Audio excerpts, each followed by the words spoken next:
Welcome to Anvita's kitchen. आज burger बनाना मैं बताती हूँ। और ये जो बर्गर है वो क्रंची क्रिस्पी बर्गर है।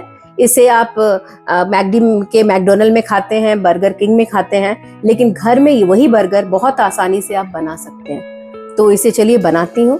और साथ साथ मैंने फिंगर फ्राइज भी बनाई है। इसका वीडियो जो है वो आपको मेरे चैनल पे मिल जाएगा। तो चलिए स्टार्ट करती हूँ बर्गर बनाना। और ये बहुत हेल्दी है क्योंकि इसमें जो पैटीज मैंने बनाई है उसमें सारी वेजिटेबल्स है और साथ साथ टोमेटोज है, चीज़ है, लेट्यूस है। ये सारी चीज़ें जो है वो हेल्दी है। तो ये काफ़ी फुल मील है और अच्छा है। ये बच्चों के लिए और बड़ों के लिए हर तरह से अच्छा है। तो चलिए बनाती हूँ। गैस ऑन कर लेते हैं। 2 टेबल स्पून मैं ऑयल डालती हूँ। ऑयल जब अच्छे से गर्म हो जाए तब इसमें मैं डालती हूँ 2 टीस्पून जिंजर गार्लिक ग्रेटेड और 1-2 हरी मिर्ची बारीक कटे हुए।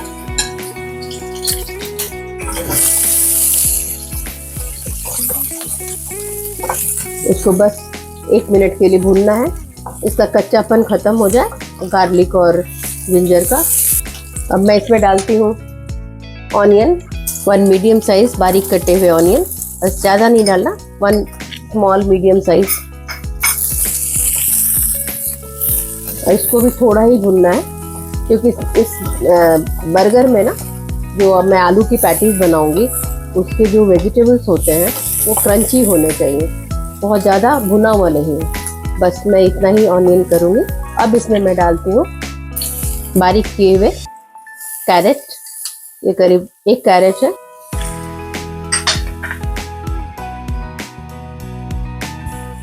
हाफ कटोरी मटर, ये भी मैंने थोड़ा सा बॉईल हल्का किया है और इसको थोड़ा क्रश कर लिया है। बीन्स, बारीक कटे हुए बीन्स, ये भी हाफ कटोरी। इन सबको काफ़ी अच्छे से भूनना है। हाई फ्लेम पे भूनना है क्योंकि इसका जो पानी है वो पूरी तरह से ख़त्म होना चाहिए, इससे पानी नहीं रहना चाहिए। और ये हाई फ्लेम पे ही भूनेगा और बहुत ज़्यादा नहीं भूनना है, क्रंचीनेस इसकी ख़त्म नहीं करनी है। तो बस इसको थोड़ा भूनना है करीब 2 मिनट तक।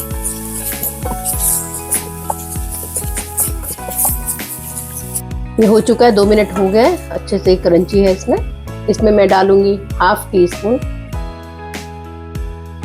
टर्मरिक पाउडर, हल्दी, 1 टीस्पून जीरा पाउडर, 1 टीस्पून धनिया पाउडर और सॉल्ट करीब 2 टीस्पून। इसको भूनना है बस, ज़्यादा नहीं, ये तो मसाले जलने शुरू हो जाते हैं। बस इससे ज़्यादा नहीं भूनना। थोड़ा सा ये पानी रिलीज करेगा क्योंकि नमक मैंने डाला है। और इसमें मैं धनिया पत्ता डाल रही हूँ हाफ कटोरी। और इसी में मैं डालूंगी पोटैटो मैंने 2 पोटैटो लिया है। बड़े बिग साइज के 2 पोटैटो हैं, मतलब करीब मीडियम साइज के 4 हो जाएंगे और बड़े साइज मेरे पास है तो मेरा 2 है। उसको मैं ग्रेटेड डालूंगी, ग्रेट करके डालूंगी। तो जो ग्रेटर होता है उसका जो बड़ा वाला जो होता है ना उससे ग्रेट करके डालना है। इसे मैश कर भी डाला जा सकता है, लेकिन इवनली अच्छे से इसका पोर्शन हो, मैश हो, इसके लिए मैं ग्रेट करके डाल रही हूँ क्योंकि हाथ से गुठलियाँ रह जाती हैं तो वो फिर बर्गर के लिए वो सही नहीं रहता। आलू टिक्की में अच्छा लगेगा, लेकिन बर्गर का जो पैटीज बनाया जाता है ना उसमें स्मूथ होना चाहिए आलू।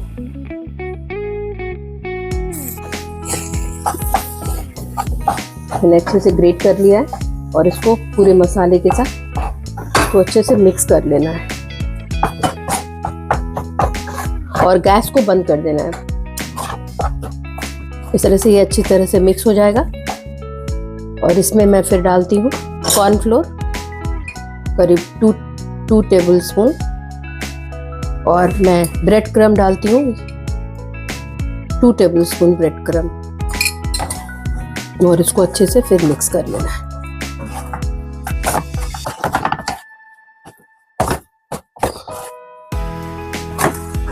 इस तरह से पूरा मिक्स हो जाएगा और जो मैंने डाला है ब्रेड क्रम्ब वो थोड़ी देर में फूलना शुरू होगा, जिससे ये थोड़ा टाइट हो जाएगा। ये पूरी तरह से टाइट होना शुरू हो जाएगा। ये देखो टाइट होना शुरू हो गया। और थोड़ा मैं रुक जाऊंगी, फिर ठंडा होने देती हूँ और फिर मैं इसे शेप में बनाऊंगी। अब ये पूरी तरह से ठंडा हो गया है मिक्सचर, और इसके पहले मैं स्लरी बना लेती हूँ। ये जो है मैदा और पानी का बनता है स्लरी।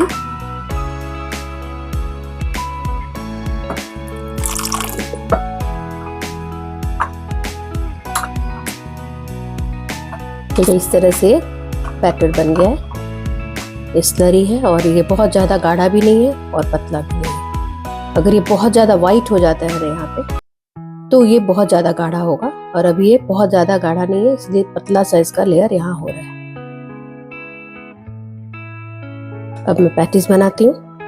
थोड़ा सा ऑयल को हाथ में लगा लीजिए, पैटीज बनाना इजी हो जाएगा। थोड़ा सा हाथ में ऑयल लगाने से पैटीज अच्छे से बन जाता है। और अब ये जो पैटीज है वेजिटेबल पैटीज, इसमें क्या करना है कि शेप उतना बड़ा साइज रखना है जितना बड़ा बर्गर होता है। अगर आपका बर्गर छोटे साइज का है, मिनी साइज के भी बर्गर होते हैं और मीडियम साइज के भी होते हैं, तो जिस साइज का है उसी साइज का आपको ये पैटीज रखना है, क्योंकि बर्गर के बाहर तक दिखता रहे वो बर्गर। जब मैं फोल्ड बनाऊं इसको तो इसके बीच में जो सैंडविच हो बर्गर के बीच में, तो ये दिखता रहे पैटीज अच्छी से बाहर की तरफ। ये मैंने बना लिया है बन के शेप का, बन के साइज के अनुसार पैटीज बन गई है। और अब मैं क्या करूँगी, इसको इसमें डिप करूँगी। अच्छे से डिप हो गया और अब मैं इसे निकाल लूँगी। एक्स्ट्रा जितना भी है वो निकल जाएगा और इसको फिर मैं डालूँगी ब्रेड क्रम्ब में। इस तरह से ब्रेड क्रम्ब को करना है, जैसे इसको कोट हो जाए। अगर स्लरी अच्छे से लगी होगी ना तो ये काफी अच्छे से कोट हो जाता है। इस तरह से अच्छे से कोट हो गया। अब इसे ऐसे साइड से इसे पूरा घुमाकर राउंड कर लेना है। ये कोटिंग ऐसे अच्छे से हो जानी चाहिए, ऐसे। और ये बनकर रेडी हो गया। एक बना लिया मैंने, अब दूसरा फिर बनाती हूँ वैसे ही शेप का। बर्गर बन के शेप का बनाना है। अच्छे से इसको करना है, थोड़ा सा ज़्यादा टाइटली करना है क्योंकि वेजिटेबल्स है अंदर, तो इसको थोड़ा टाइट पैक करना है। जैसे टाइट पैक हो गया, क्योंकि वेजिटेबल्स जो है वो बाहर निकल भी सकते हैं, तो ऐसे से टाइट पैक करके थोड़ा सा दबाना है। बहुत पतला नहीं बनता ये, क्योंकि साइज इसकी अच्छी सी, थिकनेस इसकी सही होनी चाहिए। ये हो गया। अब मैं फिर से इसमें स्लरी में डालती हूँ। अच्छे से कोट होना चाहिए।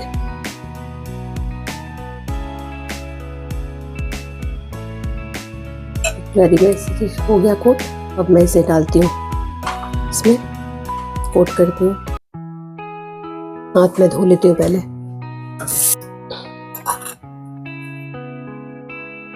इसको अच्छे से इसको कोट कर लेना है और इसे ऐसे पकड़कर इसे राउंड राउंड साइड में भी अच्छे से कोट हो जाए, इसे क्रिस्पी रहेगा। ये इस तरह से कर लिया।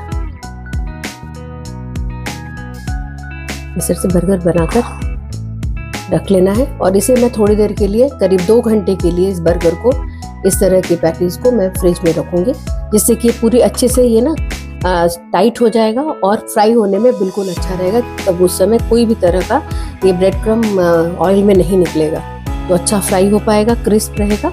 इसीलिए इसको मैं करीब 2 घंटे के लिए मैं फ्रिज में रखूंगी। मैंने जितना बचा हुआ बैटर मिक्सचर था, उन सभी मिक्सचर को मैंने पहले ही शेप मैंने इसे कर लिया और फिर मैं आराम से एक स्लरी में डालती जा रही हूँ और इसमें ब्रेड क्रम्ब में निकालती जा रही हूँ। इससे इजी हो गया और बार बार फिर हाथ धोने का झंझट नहीं है, क्योंकि ये नहीं, हाँ, जब आप स्लरी से जब निकालते हैं तो हाथ जो है वो गंदा हो जाता है। तो इस तरह से कोट कर सकते हैं।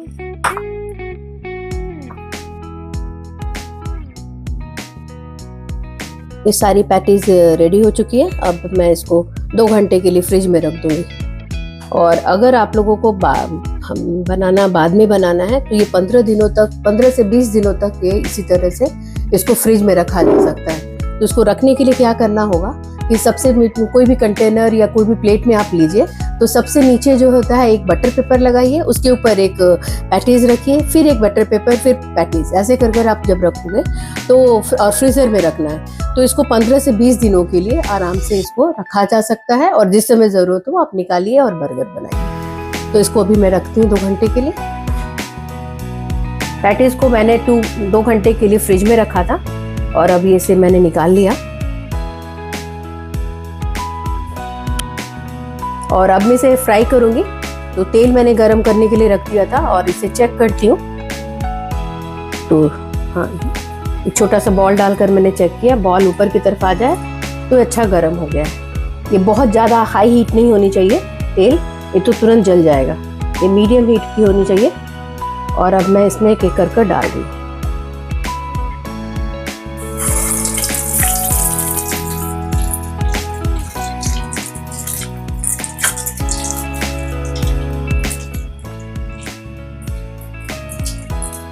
एक साथ में 2 डाल देती हूँ।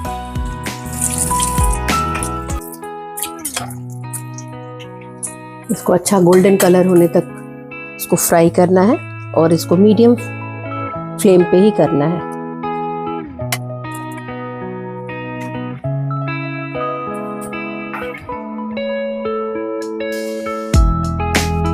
बर्गर पैटीज तैयार हो चुका है। इस तरह से क्रिस्प हो जाता है। इसकी आवाज़ सुनिए, इतना क्रिस्प होना चाहिए। अब मैं इसको असेंबल करती हूँ। बर्गर को ऐसे बीच में से काट लेती हूँ। इसका जो मार्क है ना बना हुआ, उसी पे काटना है। 2 पार्ट में मैंने कर लिया। और अब मैं पैन को गरम करती हूँ। पैन गरम होने के बाद तो बटर मेल्ट कर देती हूँ इसमें। और ये जो कटा हुआ जो पार्ट है उसको मैं डाउन करूंगी ऐसे, और इसको अच्छे से क्रिस्प सेकना है। इसे मैं क्रिस्प सेक लेती हूँ। ये इस तरह से क्रिस्पी सेक जाएगा। इतना ही क्रिस्पी करना है। एक क्रिस्पी वेजी बर्गर है तो इसको अच्छे से क्रिस्प करने से अच्छा रहेगा।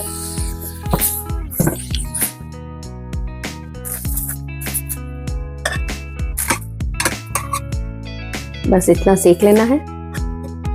और अब मैं इसे असेंबल करती हूँ। तो इसके लिए सबसे पहले मैं ये बेस डालूंगी। ये मेयोनीज है और ये मेयोनीज में थोड़ा सा मैंने टोमेटो केचप मिलाया है। अब इसमें लेट्यूस रखती हूँ मैं। इसको अच्छे से धोने के बाद से थोड़ा सा फ्रिज में रख देना चाहिए, जिससे ये क्रिस्प रह जाएगा। इसको ऐसे मैं डालती हूँ। और इसके नीचे मैं एक टोमेटोज डालती हूँ। ये आपके ऊपर डिपेंड करता है, किसी को ज़्यादा पसंद है तो 2 भी डाला जा सकता है टोमेटोज।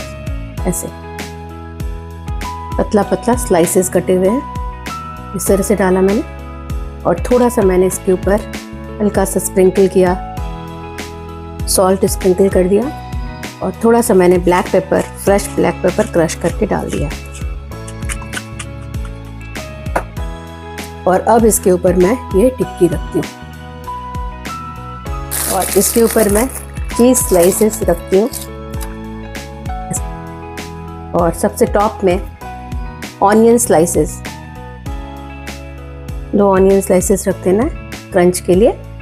और इसको फिर से सीजनिंग करनी है। थोड़ा सा सॉल्ट, थोड़ा सा ब्लैक पेपर, और फिर इससे कवर कर देना है। और ये है बर्गर रेडी है। इसी तरह से सेम प्रोसेस मैं दूसरे में करूंगी। इसके ऊपर मैं बर्गर पैटीज रखती हूँ। इसके ऊपर एक चीज स्लाइस और ऑनियन के स्लाइसेस पतले पतले कटे हुए। इसके ऊपर थोड़ी सी सीजनिंग, थोड़ा सा सॉल्ट, थोड़ा सा ब्लैक पेपर। और इसके ऊपर फिर से मैं इसको बंद करती हूँ। और इसको बर्गर ये रेडी है। इसको मैं असेंबल कर चुकी हूँ। और उसके ऊपर से ऐसे एक स्टिक लगा देना चाहिए। फैंसी स्टिक हो तो अच्छा है।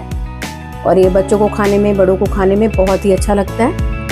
ये बर्गर रेडी हो चुका है और इसे आप बनाइए घर में और एंजॉय कीजिए। और मुझे ज़रूर बताइए कि आपको ये मेरा बर्गर कैसा लगा। और नेक्स्ट वीडियो के साथ मिलती हूँ, तब तक के लिए बाय।